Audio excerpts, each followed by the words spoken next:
నమస్తే. ఏదైతే Chitragupta channel live నడుస్తుండగా 20 మంది అనుచరులు బీజేపీ సంబంధించిన అనుచరులు అంట వచ్చి గొడవ చేశారని చెప్తా ఉన్నారు. ఇక్కడ ఉన్న సామాగ్రిని కూడా ఎక్కడెక్కడ విధ్వంసం చేశారని చెప్తా ఉన్నారు. ప్రస్తుతం మనతో పాటు గిరీష్ అన్న ఉన్నాడు, చిత్రగుప్త ఛానల్ వ్యవస్థాపకులు. అసలు మాట్లాడడం అసలు ఏం జరిగింది సంఘటన గురించి మాట్లాడబోతున్నారు అన్న. చెప్పండి, అసలు ఎందుకు 20 మంది వచ్చి దాడి చేయడానికి కారణం ఏందన్న? రాజకీయ విమర్శ తట్టుకొనోళ్ళు, రాజకీయ నాయకుల రూపంలో ఉన్న పిరికి పందలు చేస్తున్న కుట్ర ఇది. చేసిన వాళ్ళ అనుచరులు చేసిన దాడి ఇది. మళ్ళీ వాళ్ళకి తెలిసి చేసినరా తెలియక చేసినరా దర్యాప్తు సంస్థలు ఇన్వెస్టిగేట్ చేస్తాయి. ఎవరు అనుచరులు అనుకోవచ్చు అన్న? బండి సంజయ్ అనుచర బృందం. ఎందుకంటే మా బండన్నని అంటావా అని అన్నాడు ఒకడైతే నేను విన్నా, దానికి సాక్ష్యం నేనే. అనగానే ఏదో దాడికే వచ్చిరని చెప్పి మేము ఇక నన్ను రూమ్లో అంటే నేను లైవ్లోనే ఉన్నప్పుడు నేను ఇక నన్ను నూకేసిండ్రు. ఇక అది హంగామా నడుస్తుంది, అట్లా జరిగింది. అంటే ఏం మాట్లాడారు మీరు బండి సంజయ్ గారి గురించి? ఏమన్నా కామెంట్ చేశారా, లేకపోతే ఎందుకు వాళ్ళంత మంది వచ్చి దాడి చేయాల్సి వచ్చింది? మొన్న కేసీఆర్ మీద కేసీఆర్ దొంగ నోట్లు ప్రింట్ చేసిండు అని అన్నాడు రీసెంట్గా. అంటే అరే విమర్శ అంటే మస్తు చేస్తాం, రీసెంట్గా ఏంది అని అంటే సంక్షిప్తంగా మాట్లాడాలంటే మొన్న కేసీఆర్ దొంగ నోట్లు ప్రింట్ చేసిండు అని అన్నాడు. మళ్ళీ ఆధారాలు ఏంది అన్న? ఆధారాలు పెట్టు, రేషన్ పని తీసుకొని పోదాం. లేదా కార్యకర్తలు నెత్తివిక్కొని చావాలి కదా. ఎందుకంటే ఇటు బీఆర్ఎస్ వాళ్ళు కార్యకర్తలని టార్గెట్ చేస్తారు, మీరు కార్యకర్తల మీదనే పూత కూస్తారు. మళ్ళీ ఇటు ఎవడు పోపు? నువ్వు పోపా, కేసీఆర్ పోపా, ఎవరు పోపు? కార్యకర్తలు కొట్టుకసావాలి కదా సోషల్ మీడియాలో మొత్తం. నువ్వు అట్లా అంటావరా ఇట్లా అంటావరా, నువ్వు ఆధారాలు పెడితే పంచాయతీ ఉండదు కదా, కరెక్టా కదా? ఇప్పుడు దొంగ నోట్లు అన్నావు, దొంగ నోట్లు నేను ఏమని విమర్శించను మీకు చెప్తున్నాను. దొంగ నోట్లు అన్నావు, దొంగ నోట్లు అన్నాక ఇక్కడ 2-3 కీలకమైన అంశాలు వస్తాయి. ఫస్ట్ 1999లో జరిగింది అని అంటే అప్పుడు ఏ ప్రభుత్వం ఉండే? నువ్వు నీ ప్రభుత్వాన్ని నీళ్ళలో ముంచుతావా? First point. సెకండ్ పాయింట్, అప్పుడు ముఖ్యమంత్రి చంద్రబాబు నాయుడు అని అన్నాడు. చంద్రబాబు నాయుడు మళ్ళీ యాక్షన్ తీసుకోలేదా? అప్పుడు పేపర్ కటింగ్లు పెట్టిను. ఈయన మీద సోషల్ మీడియాలో ఒక పోస్ట్ వచ్చింది, బండన్న మాట్లాడింది నిజం అని చెప్పి వచ్చింది. మళ్ళీ బండన్న మాట్లాడింది, బండి సంజయ్ అన్న మాట్లాడింది నిజం అనంటే ఇది మీరే చెప్పినరా చెప్పిచ్చిర్రా నేను అడగాలనా వద్దా? Social media should be responsible, కరెక్టా కదా? ఇష్టం వచ్చినట్టు మాట్లాడతా అంటే కుదురుతుందా? కుదరదు కదా. దానికి ఒక క్రెడిబిలిటీ ఉండాలి. యూట్యూబ్ అయినా క్రెడిబిలిటీ ఉండాలా అని మాట్లాడతాయి కోర్టులు. ఇష్టం వచ్చినట్టు మాట్లాడితే కుదరే. డెకోరమ్ ఆఫ్ డెమోక్రసీని కూడా మెయింటైన్ చేయాలా, కోడ్ ఆఫ్ కండక్ట్ మెయింటైన్ చేయాలా, పబ్లిక్ ఆర్డర్ మెయింటైన్ చేయాలా. సెక్షన్ 19 ఆఫ్ క్లాస్ 2 మాట్లాడుతుంది. ఇది కరెక్టా కదా నేను మాట్లాడుతుంది? ఇప్పుడు నేను చెప్తున్న కథలా నువ్వు చెప్పేసినావు, మళ్ళీ ఇది కరెక్టా కాదా అన్న? సోషల్ మీడియాలో ఇట్లా ట్రోల్ చేస్తున్నారు నిన్ను. నువ్వు చెప్పింది నిజం అంటారు, చంద్రబాబు నాయుడు పేరు చెప్తారు, ఏదో ఐపీఎస్ ఆఫీసర్ పేరు చెప్తారు. మళ్ళీ చంద్రబాబు నాయుడు ఇలా మన కూటమి పక్షాన నిలబడ్డ ఒక పెద్ద నాయకుడు ఆయన కూడా. మళ్ళీ ఆయన మీద గంభీరమైన ఆరోపణలు వస్తున్నాయి, నువ్వు కీలకమైన పాత్రలు పోషిస్తున్నావు, కేంద్ర హోంశాఖ మాత్యులు ఏం మాట్లాడుతున్నావు అని అన్న. తప్ప ఆధారాలు పెట్టాలి కదా. ఆడు కూడా చెప్పిండు కదా అని చెప్పేస్తారా? ఇప్పుడు మా బండన్న మీద మా బండన్నని అంటావురా అని అన్నాడు. నేనేమంటున్నా, మా సంజయ్ అన్న మంచోడు, ఆయన దాడి చేపించే రకం కాదు. మళ్ళీ దర్యాప్తు సంస్థలు ఆయన నిజంగా ఇన్వాల్వ్ అయి ఉండడా లేదా అని చెప్పి నేను ఇంకా మనసు వారేసుకుంటున్నా మా బండి సంజయ్ మీద. ఆయన అనుచర బృందం మీద అర్థం చేసుకుంటుందా లేదా నాకు తెలియదు. మళ్ళీ ఈయన ఏదైనా బాధపడి సంజయ్ అన్న బాధలు ఉన్నప్పుడు ఆయన అనుచర బృందం చూసి భగ్న హృదయులు అయిపోయి తట్టుకోలేక సంజయ్ అన్నను మెప్పించనీకి, ఎందుకంటే వచ్చినోడు కూడా వీడియో తీసుకుంటూ పోయిండట, దాడి చేస్తున్నాడో వీడియో తీస్తుండట. అన్నా మేము ఇట్లా చేసినామే అని చెప్తే ఆనందం పొందుతాడేమో మళ్ళీ. బండన్ననా ఇట్లాంటి చాతలు చేసినోడికి మనసు ఉంటుందా? కరెక్ట్గా మేము కూడా పాత బస్తీలో ఉట్టిలో పెరిగిన వాళ్ళం అన్న. ఇక ఎట్లుంటుంది అంటే కుక్క మూత్రం పోస్తే కొట్లాడతాడు ఓల్డ్ సిటీలో. కరెక్ట్గా నువ్వు ఇవాళ నీ వెనక ముంగట 4-5 ఉండగా నీ పొజిషన్ పర్మనెంట్ ఉంటుందా? జీవితాంతంగా ప్రజలు చూస్తలేరా? గివే ప్రశ్నలు అడిగిన. దీనికి నువ్వు దాడి చేపిస్తావా? లేదా నీ పోరలు వచ్చి దాడి చేస్తారా? విమర్శ తట్టుకునే కెపాసిటీ లేదా? కాంగ్రెస్ బీఆర్ఎస్ వాళ్ళు అన్నట్టు ఎవడు దాడి ఎత్తలేడే? బండి సంజయ్కి అంత పొగరా? బండి సంజయ్ అనుచర వర్గం అంతా ఏమంటారు, ఇక దాన్ని ఏమంటారు, ఏమనాలని ఓడొస్తలేదు నాకు. అంత ఉక్రోషం దేనికి? కరెక్టా కదా? కూర్చుంటే డైలాగులు మాట్లాడుతున్నా మీరే అంటారు కదా. మళ్ళీ ఏం విమర్శకు నువ్వు తిప్పి కొట్టాలా? గిరీష్ గాడికి ఇట్లా అన్నాడు, గిరీష్ గాడికి ఇట్లా కాదని చెప్పాలా. నువ్వు ఇష్టం వచ్చినట్టు దాడి చేస్తావా? అంటే మీరు ఇంతకుముందు కూడా దాదాపు అటు కేసీఆర్ కూడా విమర్శించారు, తప్పులని ఎండగట్టిరు, ప్రజల తరపున ఎప్పుడు పోరాటం చేశారు. ఇంతకుముందున్న ప్రభుత్వంలో కూడా, కాంగ్రెస్ ప్రభుత్వంలో కూడా తప్పులను వెలికి తీశారు. ఎందుకు ఈ బండి సంజయ్ విషయానికి వచ్చేసరికి ఎందుకు ఇట్లా దాడి చేస్తున్నారు? అది బండి సంజయ్ చెప్పాలా, బండి సంజయ్ మిత్ర బృందం చెప్పాలా, బండి సంజయ్ అనుచర బృందం చెప్పాలా. మా బండన్నకి ఏమైతే మేము బండలు తయారమవుతామని అంటే అది బండ మనుషులు ఉన్న బండగన్లకి ఏం చెప్తాం? కరెక్టా కదా? నేను భారతీయ జనతా పార్టీకి పని చేస్తా, బండి జనతా పార్టీకి పని చేయ, భారతీయ జనతా పార్టీకి పని చేస్తున్నాను. కరెక్టా కదా? నేనే ఊపినానంటే అట్లా కాదు కదా. నువ్వు లేనప్పుడు పార్టీ ఉన్నది, నువ్వు ఉన్నప్పుడు పార్టీ ఉన్నది, నువ్వు లేకపోయినా పార్టీ ఉంటుంది. సేమ్ నేను లేకపోయినా పార్టీ నడుస్తుంది, అది పార్టీ సిద్ధాంతం. కరెక్ట్గా నేనే ఊపినా అన్నట్టు ఎట్లయితుంది? ఇదే ప్రశ్నించినాం మేము. వెనకడికి బీజేపీ లేకుండేనా? ఇప్పుడు మీకు 30 years ఉండవచ్చు బ్రదర్, 25-30 years ఉండవచ్చు. మీరు చిన్నప్పుడు ఉన్నప్పుడు బీజేపీ చూడలేదా? మళ్ళీ ఇప్పుడు లేదా బీజేపీ? రేపు ఉండదా బీజేపీ? సిస్టమ్ పెట్టిండు కదా దేశ ప్రధాని, కరెక్ట్గా. ఈయన ఒక ముచ్చట రాదు. ఈయన ఎప్పుడైనా బిల్ పాస్ చేసి చూసినావా పార్లమెంట్లను? బండి సంజయ్జీ బిల్ ప్రవేశ్ కర్రే అని ఎప్పుడన్నా నిన్నవా? పాస్ అంటాడు, ఐటమ్ నంబర్ 6. ఈ ఐటమ్ గన్లు వచ్చి మా మీద దాడి చేశారు. అక్కడ ఎవడైతే ఇట్లా భయపడతామా? దీనికి పొరపాటి నష్టం జరిగింది, జర ఎమోషన్ ఉంటుంది కదా మాకు కూడా. బట్ అది దానంత మాత్రాన బంకు పడతాము అట్లాంటిది ఏముండదు. రెట్టింపు ఉత్సాహంతో పనిచేస్తాం. రేషన్ పానీ తీసుకొని కూర్చొస్తాం. ఇప్పుడు ఇంకా పెద్దగానే తీసుకొని వస్తాం ఆధారాలు. చిత్రగుప్తులం కదా, చిట్టాలు ఇప్తాం కదా. ఎట్లా ఇప్తాం? చిట్టాలు రాసిన చిట్టాలే ఇప్తాం, ఏవైతే ఇప్పలే కదా. అరే నీకు అంత ధైర్యం ఉంటే, మీ అనుచర బృందానికి అంతా పీకుడు మొగోళ్ళు అయితే, చిత్రగుప్తు అడిగిన ప్రశ్నలకు నువ్వు సమాధానం చెప్పు. నువ్వు గద్దర్ అని అంటావు. నీకు ఐడియాలజికల్ డిఫరెన్స్ గద్దర్తో ఉండొచ్చు, నాకు కూడా ఉంటుంది. బట్ ఆయనకు అవార్డు ఇవ్వద్దనడానికి నువ్వెవరివి? ఒక మాట అడుగుతున్నా, యావత్ దళిత వర్గాన్ని నువ్వు యాంటీ చేస్తలేవా? నువ్వు పార్టీలో అందరినీ కలుపుకోపోతావా? విడదీసి కొడతావా? నువ్వు పేపర్లలో రావాలని ఏదైనా మాట్లాడతావా? ఇదంతా ఓని బ్రదర్. నేను ఒక టీవీకి ఏమని చెప్తున్నా, గిరీష్ గారు బండి సంజయ్ని విమర్శిస్తాడు, చలో పోని. నాకు ఆయనకి ఏదో పర్సనల్ యానిమాసిటీ ఉంది, చలో పోని. అది కూడా నేను యాక్సెప్ట్ చేద్దాం ఒక సెకండ్ కోసం. I'm not accepting that, accept చేద్దామని అంటున్నా for the time being. Professor Nageswaran అయితే నీకు జానజీ గారు జబ్బగా, ఆయన ఎందుకు విమర్శించండు మొన్న? ఏం మాట్లాడుతున్నావు బండి, చీచి చీచి చీచి చీచి అని అన్నాడు. మళ్ళీ ఏంది ఇది?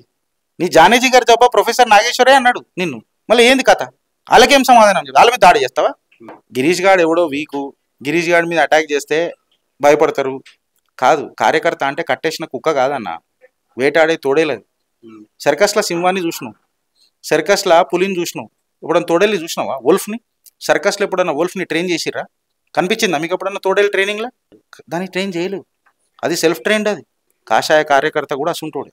సంఘ సిద్ధాంతంలా, భారతీయ జనతా పార్టీ నేతృత్వంలా, దేశం మొత్తంలా పార్టీ మంచిగా ముంగడ పోతుంటే యోగిసుంటి చంద్ కొంతమంది ఉంటారు, సబ్జెక్ట్ లేక కాంట్రవర్సీలు క్రియేట్ చేసి ఏదో మాట్లాడి ఊపని అంటారు. అది అంట నేను అంతే ఉంటుంది. ఇది దువా. అంటే కొందరు బయట ఏమంటున్నారంటే, గిరీష్ గారిని బీజేపీ పార్టీని సస్పెండ్ చేసినప్పటి నుండి బండి సంజయ్ కాబట్టి అలాగే ఇతర బీజేపీ ముఖ్య నాయకులను టార్గెట్ చేస్తా ఉన్నాడని చెప్పి బయట ప్రచారం నడుస్తుంది. దీనికి ఏం చెప్తారన్న? ఇతర నాయకులను ఎవరిని చేసినా ఆ నలుగురు అని చెప్పి చేస్తా ఉన్నాడు ముఖ్య నాయకులు అని చెప్పి. ఇప్పుడు ఇంట్లో ఆల్మగల పంచాయతీ అవుతుంది. జనరల్గా అడుగుతున్నా, మీరు ఇప్పుడు ఓకే టీవీకి రిప్రజెంట్ చేస్తుర్రు, అది పక్కకు పెడితే మీరు నార్మల్గా నా లెక్క స్నేహితు దోస్తులు లెక్క మాట్లాడుకుందాం. ఆల్మగల పంచాయతీ అవుతుంది. పంచాయతీ అయినప్పుడు ఏమంటారు? విడగొడదామని అంటారా, లేదా నలుగురిని కూర్చోబెట్టి మాట్లాడదామని అంటారు? నలుగురిని అని అంటారు. ఏ నలుగురు అని చెప్తారా? అది నార్మల్గా నలుగురు అని అంటారు. ఏ నలుగురు అని నేను ఇప్పుడు అని చెప్పినా? పాత నలుగురు అని చెప్పినా, ఇప్పుడున్న నలుగురు అని చెప్పినా, వచ్చే నలుగురు అని చెప్పినా, పోయిన నలుగురు అని చెప్పినా, బతుకున్న నలుగురు అని చెప్పినా, సచ్చిన నలుగురు అని చెప్పిరా? ఆ నలుగురు అన్న. నువ్వు బట్టలిపి బాయిలో దుక్కుతావు, బట్టలిపి బాయిలో దుంకినాక నాకు సలి పెడుతుంది అంటే సలి పెట్టదా? గుమ్మడికాయ దొంగ ఎవడన్నా భుజాల దగ్గర వేసుకుంటే నేనేం చెప్తా? నేను పేరు తీసి చెప్పిన ఎప్పుడన్నా? మీరు నన్ను మీడియాలో చూస్తున్నందుకే అన్నారు కదా, ఆ నలుగురు అని అంటాడు గిరీష్ గారు అని మీరు అంటారు కదా. ఏ నలుగురు నేను ఎప్పుడని చెప్పినా బ్రదర్? నువ్వు బట్టలిపి ఎదుగు దుంకినావు. నువ్వు బట్టలిపి దుంకించుకున్న తర్వాత, సలి పెట్టింది అన్న తర్వాత, పబ్లిక్ అంతా తెలిసిన తర్వాత, నువ్వు నన్నని, నువ్వు చేసుకున్న స్వయంకృతాపరాధానికి నన్ను అంటే నేనేం చేస్తా? దానికి నేను ఎందుకు ఆన్సర్ ఇస్తా బ్రదర్? కరెక్టా కదా? I'm logical in my answers. ఆ నలుగురు అని అంటే ఆ నలుగురిలో కూర్చొని మాట్లాడదాం. నువ్వు 4 గోడల మధ్యలో మాట్లాడుకో గిరీష్ అని చెప్తారా? చెప్పరా? నేను కదే అన్నా కదా బ్రదర్.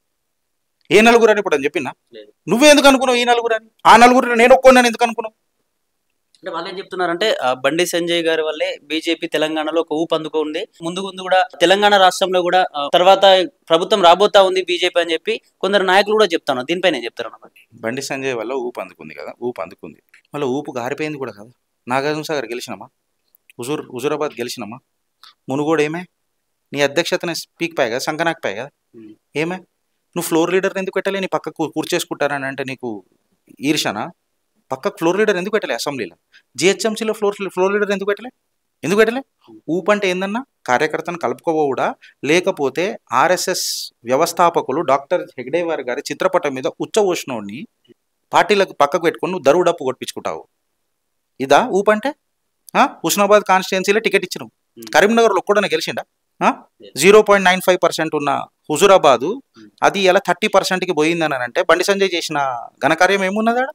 ఈటల రాజేందర్ చరిష్మాది, దుబ్బాకల రఘునందన్ రావు చరిష్మా.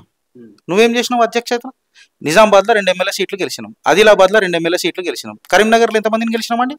ఎడవాయి ఊపు.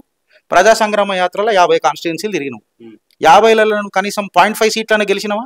0.5 అడుగుతున్నా నేను. మళ్ళీ 0.5 మాటలకు 0.5 అడుగుతున్నా. 0.5 గెలిచినావా? దరిద్రం దండయాత్ర చేసుడు ఏంది తెలుసా? ఇప్పుడు నేను అడుగుతున్నా మాజీ అధ్యక్షుల వారిని బండి సంజయ్ గారిని, పార్టీ ఆఫీస్ ఏడుందండి? నాంపల్లిలో ఉందా? క్యాండిడేట్ లేడు నాంపల్లిలో చక్కగా. ఓ గిది మీ అధ్యక్షత ఊపు, ఇది ఊపంటారా? నిజాలు చేస్తే మాట్లాడుకుందాం కదా.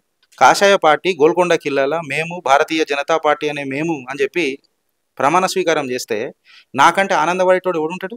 సస్పెండ్ చేసినా ఇంకా పార్టీలోనే ఉన్నాం కదా. ఏమన్నా అన్నామా? ఏమన్నా చేసినామా? వ్యక్తిగత ఛానల్లో మీరు అప్పుడు నన్ను అందరూ అడిగినప్పుడు నేను ఏమన్నా, ఇది నా వ్యక్తిగత సమస్య బ్రదర్, నా సస్పెన్షన్ని మాట్లాడొద్దు అని అన్నా. ఇప్పుడు రోడ్డు మీద తీసుకొచ్చింది ఎవరు? ఎవరు? మీ అనుచర బృందం కదా. నిన్ను రోడ్డు మీద తెచ్చింది ఎవరు? సరే నేను వ్యక్తిగత విమర్శలు చేసిన అనుకుందాం. మళ్ళీ నువ్వు కేంద్ర మంత్రివి, కీలక బాధ్యతలు ఉన్నావు, మాజీ అధ్యక్షుడివి, నీ అనుచర బృందాన్ని కంట్రోల్ పెట్టుకోవాలన్నా వద్దా? జాతులను తిడతావా? నీ జాతిని డి అని అంటావా? యావత్ ముదిరాజులు ఇప్పుడు నిరసన వ్యక్తం చేస్తున్నారు. నేను ఎప్పుడన్నా నా జాతి పేరు చెప్పుకున్నానా? ఇగో ఇయ్యాల ఫస్ట్ టైం నేను మాట్లాడుతున్నా నా జాతి గురించి. నా జాతి ఎప్పుడని చెప్పి నా జాతికి తెలియదు నా జాతి. నేను ఆ జాతికి చెందిన ఉన్నాను. నన్ను తిట్టిండ్రు. ఆడ కూడా తిడుతుంటే నువ్వు వ్యక్తిగతంగా నాకు వాడుకున్న సమస్య నువ్వు నన్ను అనరా భయ్, నా జాతిని ఎందుకన్నావు? ఇది తెలంగాణ వాదం యాక్సెప్ట్ చేస్తుందా? నేను అడుగుతున్న ప్రశ్నలు ఇవి. మళ్ళీ ఇష్టం వచ్చినట్టు నువ్వు భయంకరమైన భీకర దాడి చేస్తా అంటే భయపడతామా? కురుక్షేత్రంలో మేము కూడా ఉన్నాం బ్రదర్. నువ్వు దాడి చేస్తే ప్రతి దాడి ఖచ్చితంగా చేస్తాం, రాజ్యాంగ బద్ధంగా వస్తాం. నీలక ఈ భయపడే తత్వాలు కావు. ఖచ్చితంగా ఇంకా రెట్టింపు ఉత్సాహంతో వస్తా. We will come with flying colours. Chitragupt దంచి కొడుతుంది, దుమ్ము లేపుతుంది. ఇక మాదంటాం కదా డంకే చోటు చూద్దాం ఇక. ఓకేనా, ఇప్పుడు అంతమంది 20 మంది దాకా వచ్చేది దాదాపు. మీ పైన ఏమైనా దాడి జరిగిందా? ఓన్లీ సామాగ్రిని పగలొట్టి వెళ్ళిపోయారా? ఆ టైంలో మీరు ఏం చేస్తా ఉన్నారు? నేను లైవ్లో ఉన్నా, ఉదయ్ కూడా లైవ్లో ఉన్నాడు, భాను అని మా చిత్రగుప్త టీం నా కొలీగు ఆయన బయట ఉన్నాడు. ఏంది ఏంది ఏంది అని అడుగుతూనే ఉన్నాడు. ఆయన నూకేసిరట. ఆ సపోర్ట్లకు మావాడు బయటకు వచ్చిండు, జై బయటకు వచ్చిండు, నేను కూడా బయటకు వచ్చిన. సపోర్ట్లు వినిపిస్తే వస్తా కదా, లైవ్లో నుంచి బయటకు వస్తున్నా. బయటకు వచ్చేసరికి సడన్గా మా బండన్నని అంటావరా, మా సంజయ్ అన్నని అంటావరా అని ఇట్లాంటి డైలాగులు వినిపించినాయి. మాకు అర్థమైపోయింది సీను. మా వాడు నన్ను నూకేసి డోర్ పెట్టేసిండు లోపలికి. అన్న బయటికి పోవుడు కరెక్ట్ కాదు అని చెప్పినాం. ఇమీడియట్గా 100కి ఫోన్ చేసినాం. వాళ్ళు విన్నారేమో బయటకి మా మాటలు 100 అని. పోలీసు వస్తున్న తరుణంలో వాళ్ళు పోయినరు, పోలీసు వచ్చింది. ఇంకా సిపియూలు గీపీయూలు 10 లక్షల దాకా ఇక ఇన్వెంటరీ చేయాలా. ఇప్పుడైతే I'm just giving you tentative ball పార్ ఫిగర్. తక్కువ కూడా ఉండొచ్చు, ఎక్కువ కూడా ఉండొచ్చు. సో 10 లక్షల వరకు 4-5 సిస్టమ్లు అయితే పోయినాయి.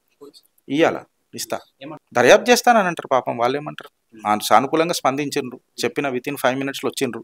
So they have done their work. Now it is their part of duty to investigate the matter. నేనైతే ప్రధాన సస్పెక్ట్గా నాకు సస్పెక్ట్ చేసే హక్కు నాకు ఇచ్చింది రాజ్యాంగం. నా సస్పెక్ట్ ప్రకారం బండి సంజయ్ అనుచరులు నేను అంటున్నా. మా సంజయ్ అన్నని అంటావా అని అంటే మరి ఇది సంజయ్ అన్నకు తెలిసి జరిగిందా తెలియక జరిగిందా అనేది మా సంజయ్ అన్న చెప్పాలి. ఇక అది ఆయననే చెప్పాలి కదా. సస్పెక్ట్ అని నేను చెప్తున్నా, ఎందుకంటే మా సంజయ్ అన్నని అంటావురా అని అన్నాడు అడవకుడు. తెల్లగా ఉన్నాడు, గోలు ఉన్నాడు, జర గడ్డం ఉన్నది, తెల్ల షర్ట్ వేసిండు, కాషాయ కండువా వేసిండు, ఇలా లడ్డుగానే ఉన్నాడు, నాకడ దొడ్డుగానే ఉన్నాడు, పొట్టిగా ఉన్నాడు, కింద ప్యాంట్ వేసిండో లేదో నాకు తెలియదు, ఎందుకంటే నాకు కనబడలే. సో కనబడ్డది చెప్తున్నా, సాక్ష్యాలు గట్టనే చెప్పాలి కాదు, గట్టనే చెప్పిన. గిది స్టోరీ.